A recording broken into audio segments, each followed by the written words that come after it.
हेतु एवं सबके रोग निवारण हेतु एवं सबकी विघ्न बाधाएं दूर हो, जैन धर्म के समस्त अनुष्ठान निर्विघ्न संपन्न हो एवं सकल निगमर्जन समाज सिवनी एवं यहाँ के उपवास करने वाले कौन है? आर्जव समृद्धिरस्तु समृद्धिरस्तु कल्याणमस्तु सुखमस्तु अभिवृद्धिरस्तु दीर्घायुरस्तु बलगोत्रनानि सदा सन्तु सत्यम श्री बलाई और ऐश्वर्य अभिवृद्धिरस्तु ओम ह्रीं अरहं संपूर्ण कल्याण मंगल मोक्ष प्रभुतु संपूज्यकानां प्रतिपालकानां अद्भुत भीषण जलोदर भार भोगना सोच्यां दशां प्रगता चित जीवितां शालरूपा छत्रत्रयं तव विभाति शशांक कांते उच्चैस्थितं स्थगितभानुकर प्रतापम् उत्तफल प्रकरजाल विवर्ध शोभम्। हे भगवान, क्षमा मांगते हुए रत्नमयी स्वर्णमयी विशाल प्रतिमाएं बनवा करके, विशाल जिनालय वेदी शिखर बनवा करके सुंदर सुंदर अष्टमंगल द्रव्य अष्ट प्राधिकार अर्पण करूं, इस भावना से ये छत्र अर्पण कर रहा हूं। हे भगवान, विभ्रजते तव बपो करे दौते कांतम उते शशांक सुचि निर्जरवारी दौरे उच्चैस्थितं सुरगिरेर विसात कुंभम। ओ भीमारोग्यतम अष्ट प्राधिकार मुझे चामर स्थापयामि। तो करो कि तुम ऊंचाई पर पहुंच जाओ और प्रसिद्धि फैले। हे भगवान, तुभ्यं नमस्ते भुविनाति हराय नाथे जगता परमेश्वराय तुभ्यं नमो जिन भवोदधि शोषणाय। हे भगवान, क्षमा मांगते हुए तीन लोक में जितने प्रतिमाएं हैं, नंदीश्वर, कृत्रिम चैत्यालय, विधि क्षेत्र आदि में जितने भी जन्म में तीन लोक में, उन सबको मैं यहीं से नमो। जो कहूँगा सत्य कहूँगा, सत्य के अलावा कुछ नहीं कहूँगा। ये प्रतिदिन तो नहीं, जब कभी आप लोग सुनते रहते हैं ये शब्द, लेकिन मैं भी देखता रहता हूँ, सुनता रहता हूँ कि झूठ के अलावा कुछ नहीं बोला जाता है। क्योंकि मुनिराज जो होते हैं ना, उनके सत्य महाव्रत होते हैं। मोबाइल पे लोग हमारे सामने ही बोलते हैं, कहाँ हो? बोले यहाँ हैं। कितनी भी मशीन बन जाए, एक झूठ पकड़ने वाली मशीन बनी थी, वो उसके आगे अगर कोई कुछ बोलता है तो वो समझ में आ जाता कि ये झूठ बोल रहा है। तो कितने भी टेक्नोलॉजी भी आ जाए ना, तो लोग ये छोड़ नहीं सकते, क्योंकि आज वो थंब वाला सिस्टम बन गया कि हाजिरी लगती ना ऑफिस में हर जगह, तो और भी लोग तरह तरह के उपाय कर लेते हैं। मैं सबकी बात नहीं बोलूँगा, सत्य बोलना नहीं छोड़ूंगा नहीं मैं कभी, और असत्य नहीं बोलूँगा तो जो भी बोलूँगा सत्य बोलूँगा। इसलिए कहते हैं ग्रंथों में ऐसा लिखा है कि ऐसा सत्य भी नहीं बोलना कि जिससे किसी को कष्ट हो, क्योंकि परिवार समाज में विप्लव आ जाता है।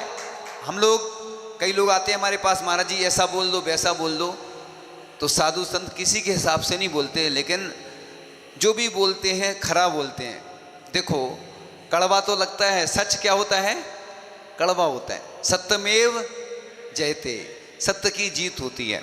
आचार्य जी ने भी किसी प्रकरण में यही बोला था कि सत्य को उजागर जरूर करना। वो आप समझ जाओगे, वो कुछ प्रसंगवश मैं नहीं बोल रहा हूँ, सिर्फ बता रहा हूँ। गुरु जी का बिंदु है तो जरूर बोलूँगा। गुरु जी नहीं है, लेकिन उनका शिष्य तो मौजूद है। इसलिए अपन प्रयास करें, जीवन में प्रतिदिन नियम लें कि इतने घंटे में सत्य बोलूँगा। ये तो प्रयास कर सकते ना। धर्म इसलिए थोड़ी है कि हम जैन धर्म में पैदा हो गए, बहुत बड़ा हमने काम कर दिया। ये आपने थोड़ी किया, ये आपके पुण्य ने किया। आप सोचो मैं महापुण्यशाली हूँ। अगर मैं गरीब भी बना रहा हूँ तो मैं पुण्यशाली इसलिए हूँ कि मैं सम्यक दृष्टि हूँ और मुझे जैन धर्म में जन्म मिला। इससे बढ़कर सौभाग्य की बात नहीं है। अपने आप को गौरवशाली समझा करो, कभी ये नहीं सोचा करो मैं हीन हूँ। एक सबसे बड़ी कमजोरी है। योगाचार्य जी से भी पूछ लेना आप, तनाव दूर कैसे होता है, क्योंकि मोटिवेशन में यही सिखाया जाता है पॉजिटिव सोचो। आप कितने भी परेशान हो, कितने भी टेंशन में, कोई डॉक्टर इलाज नहीं करेगा दुनिया में, क्योंकि डॉक्टर भी हमारे पास आते हैं इलाज करवाने, है ना। डॉक्टरों का इलाज कौन करता है? हम लोग करते हैं, और हमारा इलाज हम खुद करते हैं।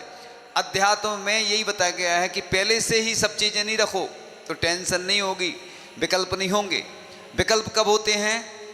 घर में झगड़ा होते हैं, परिवार में, समाज में, कि लोगों की कैपेसिटी इतनी सुनने की नहीं रहती। किसी ने कुछ बोल दिया तो बस तलवारें चल जाती हैं, बंदूकें चल जाती हैं। क्यों चलती हैं? क्योंकि लोगों के अंदर उतनी समता नहीं होती, क्षमता नहीं होती किसी को। इसलिए तो अपन बोलते किसी से भी कुछ बोलना बहुत नपे तुले शब्द बोलना।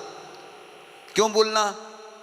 क्या पता क्या घटना घट जाए। आज व्हाट्सएप पे युद्ध चल रहा है तो देखते आप, किसी ने किसी को कुछ बोल दिया, किसी जातिगत या कोई सामाजिक, पूरे देश में जो विवाद होते ना, सरकार रोक लगा देती। क्यों लगा देती? कि भैया थोड़े से उसने कुछ बोला नहीं, और इसलिए भैया बहुत सावधानी रखना। जैसे अपन यहाँ बोलते समय मैं तो ये कहता हूँ कि जहाँ पे विवाद हो रहा हो मौन रहना ही सबसे अच्छा। माध्यस्थ भावौ विपरीत वृत्तौ, जिनसे अपनी पटरी नहीं खाती ना, समाज में, रिश्तेदारों से, समाज परिवार आदि में, स्कूल में, कॉलेज में, ऑफिस में, दुकान में, जहाँ भी, तो अपन क्या करो, उससे थोड़ा सा दूर रहो। क्यों दूर रहना चाहिए? क्योंकि उसका तो नेचर है ही, वो झगड़ालू है, कुछ भी बोल देगा, तो अपन दूर रहो। इसलिए तो अपन कहते ना कि एकांत वासा झगड़ाना झांसा। तो जिस से दूसरों को कुछ भी हानि ना पहुंचे उस बात का बोलना सत्य है। तो उस झूठ में भी सत्यता की विशेषता है, जिसके परिणाम में नियम से भलाई होती है। कई बार लोग हमारे पास आते हैं, महाराज जी ऐसा हो जाए तो ठीक रहेगा, वैसा हो जाए तो हम लोग टाल देते हैं। आचार्य जी क्या बोलते थे जब भी? देखो क्या होता है। बिहार होता था, कोई कार्यक्रम के लिए जाते थे, क्योंकि हमने बोल दिया और नहीं जा पाए तो कई बार हम भी बोल देते ना कि हमारी भावना है कि सम्य शिखर जी जाने की है, अच्छे बड़े विधान कराने की है, और नहीं हो पाया तो इसलिए हम भावना तो बोल सकते। भावना में कोई दोष नहीं है। अब तो अच्छी अच्छी भावनाएं रोज भावना करोगे ना तो आपका पुण्य बढ़ता चला जाएगा। जैन दर्शन भाव प्रदान है, द्रव्य से तो है, लेकिन ऐसा नहीं करना हमें आहार करवाना है, प्रतिदिन बोलते जाओ, आहार की व्यवस्था ही नहीं करो, तो ये तो मायाचारी कहलाती, झूठ बोलना। ऐसा नहीं, भावना तो बोलो कि मैं सोने की प्रतिमा विराजमान करूं, रत्नों की प्रतिमाएं विराजमान करूं, विशाल, अच्छे अच्छे कार्यों के लिए भावना ही प्रमुख होती है। लेकिन द्रव्य से भी करना, क्योंकि आज लोग हर काम पर भाव से करने लगे। कहते हैं हमारे आहार दान करने के भाव हैं, तो घर पे बैठे रहो, बस भाव से कर रहे हैं हम, ऑनलाइन करते रहो सब काम। ऐसा नहीं होता है। यहाँ आके पूजन करोगे तो अलग पुण्य होगा, शांति धारा देखोगे, अभिषेक करोगे, वो अलग पुण्य होगा, और घर पे बैठोगे पुण्य नहीं मिलेगा। मैं पूरे देश के लिए मैं बोल रहा हूँ, आप सुनना नहीं छोड़ना। देखो जिनकी मजबूरी, कोई ऑफिस में है, कोई वाहन में चल रहा है, तो वो ठीक है, लेकिन उसके जो नियम हैं वो फॉलो करना। अब विदेश में कोई लंदन में है, कोई सिंगापुर में है, तो वो तो वहीं से सुनेगा, यहाँ थोड़ी आ जाएगा। तो इसलिए मैं, लेकिन जिनकी अनुकूलता है वो नहीं आते। सुनो, जिनकी अनुकूलता है वो नहीं आते तो दोष है उनके लिए। जम सक्कई तम की रही, जैसे उपवास कर रहे हैं पूरे विश्व में लोग 10 लक्षण में, तो आप उपवास जम सक्कई तम की रही, मतलब जो कर सकते हैं वो करें, जो नहीं कर सकते उसकी भावना करें, तो उसमें पुण्य होता है। जैसे जो उपवास नहीं कर पाते, वो जो उपवास करते हैं उनकी वैयावृत्ति करें, उनकी अनुमोदना करें। आज लोग क्या जलने लगते हैं, कोई उपवास करता दूसरे लोग जलने लगते हैं। उपवास वो कर रहा, जलन तुम्हें हो रही, उसको होना चाहिए जलन उसको होना चाहिए। तो लोग, सारा शहर उससे जलने लगा है, क्योंकि उसका नाम भी चलने लगा है, तो लोग जलने लगते हैं। अगर कोई का नाम चल रहा है तो तुम्हें कोई दान दे रहा है। और मैं तो प्रशंसा इसलिए करता हूँ, जितने उपवास करते हैं, कोई स्वाध्याय करता है, कोई अच्छा पाठ करता है, तो प्रशंसा जरूर करना, पुरस्कार देना उसको। यहाँ बता रहे थे लोग कि जो हमारे यहाँ प्रवचनकार आते हैं 10 लक्षण में, उसको रथ पे बैठाते हैं। हमने कहा बहुत अच्छी बात है ये तो, कहने लगे उसको सारथी बनाते हैं। तो इसलिए चतुर्दशी के दिन परीक्षा होगी कि कौन सारथी बनेगा, क्योंकि स्वार्थी तो बहुत सारे हैं। ऐसे प्रभु की रथ यात्रा में जो शामिल होता है, और इस बार रथ भी नए तरीके से निकलेगा कि लोगों के लिए भगवान नहीं रुकेंगे, वहीं से अपने आरती करते चले जाएंगे खड़े अपने दरवाजे से। ये पुरानी परंपराएं अपन को चेंज करना है। ऐसी बोली में समय नहीं लगाना, पूरे भारत के लिए बोल रहा हूं मैं। बोली में साधु को बैठा देते, घंटों लगाते हैं। अब जमाना गया वो पुराना। पहले महावीर जयंती पर चंदा लेने जाते थे, 100-200 रुपये लेते थे और 15 मिनट तो इसी बहस में लग जाते थे कि इतने नहीं इतने देंगे। इसलिए तो ये खत्म हो गया। अब वो पुरानी परंपरा, बुजुर्गों की परंपराएं, बुजुर्गों को छोड़ दो वो भी चले गए, परंपराएं भी चली जाएंगी। अब तो जमाना इतना है कि आदमी के पास इतनी कैपेसिटी नहीं है। बड़े बड़े पात्र चयन होते, 100 धर्मेंद्र के भी होते ना, तो उसमें तो ठीक है भैया। अब इधर लोग देखो, एक व्यक्ति का अगर टाइम लोगे, 1000 लोग बैठे हैं तो इतने घंटे तुम्हारे काय में जाते हैं। इसलिए भैया ना तो जो योगाचार्य जी, जो प्रतिष्ठाचार्य हैं, जो ब्रह्मचारी हैं, जो पंडित जी हैं, उनके पास भी टाइम नहीं है, साधुओं के पास भी टाइम नहीं, और लोगों के पास भी टाइम नहीं है। इसलिए तो मैं छत्र अर्पण होना है मेरे पास, अपने आप आ गए पुण्यार्जक। पारस प्रभु चमत्कारी हैं, तो अपने आप देखो पुण्यार्जक ऐसे बनो। कोई छोटा सा भी दान दे, कोई छोटा सा भी सहयोग दे, तो वही पुण्यार्जक है। इसलिए अपन सत्य की बात करते हैं। और सेकंड पार्ट चल रहा है, थर्ड पार्ट में फिर आएगी बात, क्योंकि लोगों के पास टाइम नहीं रहता तो अपन भी उसी हिसाब से चलते हैं। इंटरनेशनल मैनेजमेंट है अपने पास, तो उसी हिसाब से अपन लोगों की सुविधा के अनुसार करना पड़ता है। क्या करें, पंचम काल है, धर्म को सुरक्षित रखना है, तो कैसे रखें? तो यही तो सब बताया जा रहा है कि गोली से बोली बुरी जो दिल में लग जाए, गोली तो सहले मनुज बोली सही ना जाए। आज सबसे ज़्यादा बुराइयां बोली के कारण होती हैं। गोली से तो एक बार घाव लगता है। आप किसी को बुरा कह दोगे ना, वो जिंदगी भर याद करेगा। अच्छा भले ही याद नहीं रखे, लेकिन अब जब भी देखो परिवार में जब भी कोई बात आती ना लड़ाई झगड़े की, देश में कहीं भी, तो वो याद करते हैं, देखो तुमने हमें ऐसा बोला था, ऐसा बोला था। अदालत में केस भरे पड़े हैं, अदालत में बाद में समझौता ही होता है, तो बस पहले ही समझौता कर लो तो अच्छा रहेगा।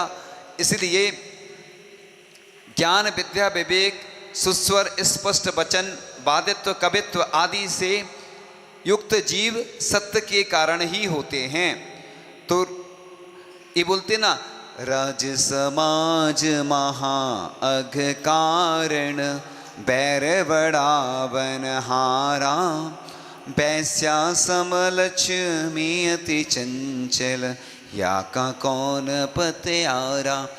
ये राज समाज क्या है? सब विवाद की जड़ें हैं, लेकिन समाज से बाहर भी नहीं जाना, समाज में ही रहना। लेकिन ये सब होता ही है, क्योंकि जब घर में परिवार में पटरी नहीं खाती एक दूसरे की, तो इतनी समाज में कहाँ से खाएगी? तो लोग बोलते समाज खराब है। आज मैं बहुत अच्छी बात बताता हूँ, समाज कहीं की खराब नहीं होती है, क्योंकि समाज सब अच्छी होती हैं। लोग खराब होते हैं तो उनसे अपन दूर रहो। हर जगह एक मछली पूरे तालाब को गंदा कर दी थी, इसलिए तालाब में रखे मगरमच्छ से बैर भी नहीं करना। और मैं एक बहुत अच्छी बात बताता हूँ कि कुछ लोग ऐसे होते हैं जिनकी ना दोस्ती अच्छी ना दुश्मनी अच्छी। मैं बोल नहीं रहा हूँ कुछ शब्द, इनकी ना दोस्ती अच्छी, उनसे तुम दोस्ती करोगे तो भी परेशानी तुम्हें, उनसे दुश्मनी करोगे तो, समझ गए ना कौन लोग हैं ऐसे? मैं अभी यहाँ नहीं बोलूँगा, क्योंकि मैं सत्य की बात बोल रहा हूँ तो सत्य जरूर बोलूँगा, लेकिन किसी का नाम नहीं, किसी का पद नहीं, आप समझ जाओ। तो इनसे दोस्ती भी अच्छी नहीं हो, दुश्मनी। इसलिए समाज में रहना तो मन की पवित्रता सत्य भाषण से सिद्ध होती है, और निर्बल को दबाने से कभी धाक नहीं होती, झूठ बोलने से कभी किसी की साख नहीं होती, प्रारंभ में किसी को कुछ भी बता दो, नीम की निवोरी कभी दाख नहीं होती।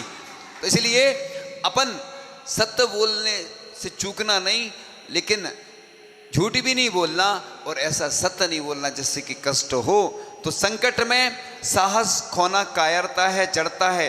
एक अकेला दीप रात भर अंधकार से लड़ता है। इतिहास उठाकर देखो बब्बो, हर युग यही सिखाएगा, सच्चाई के लिए हमेशा शीश कटाना पड़ता है। ऐसे देखो कितने हमारे वीर हैं जिन्होंने देश की सुरक्षा के लिए अपना सर्वस्व न्यौछावर कर दिया।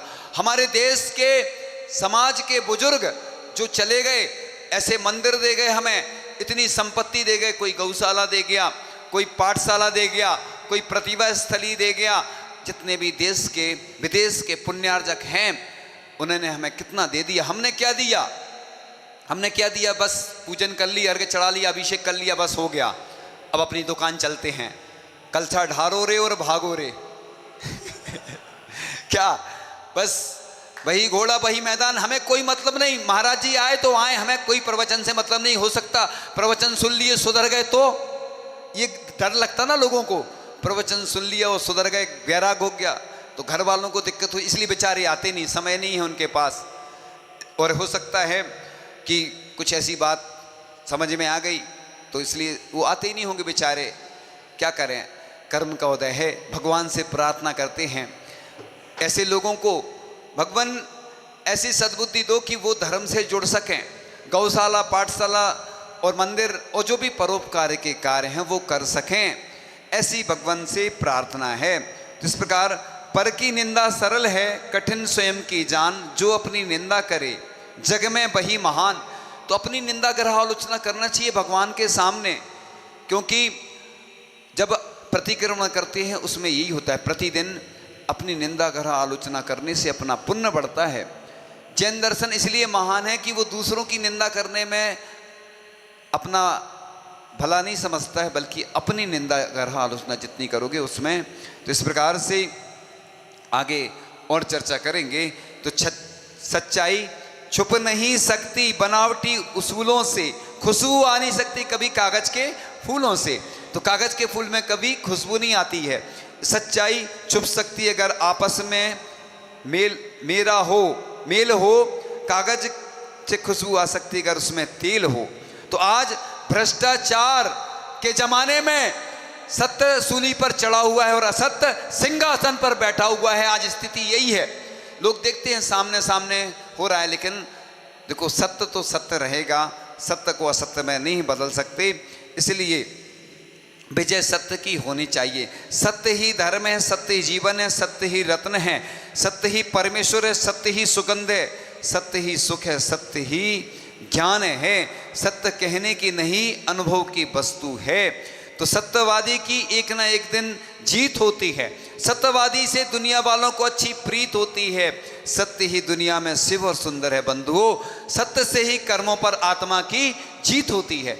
इसलिए सत्य को छोड़ना नहीं और असत्य बोलना नहीं। इन्हीं भावनाओं के साथ परम पूज्य आचार्य भगवान गुरुदेव शिक्षण विद्यासागर जी महामुनिराज की, परम पूज्य आचार्य श्री समय सागर जी महामुनिराज की 3 कमलों करुण राजों की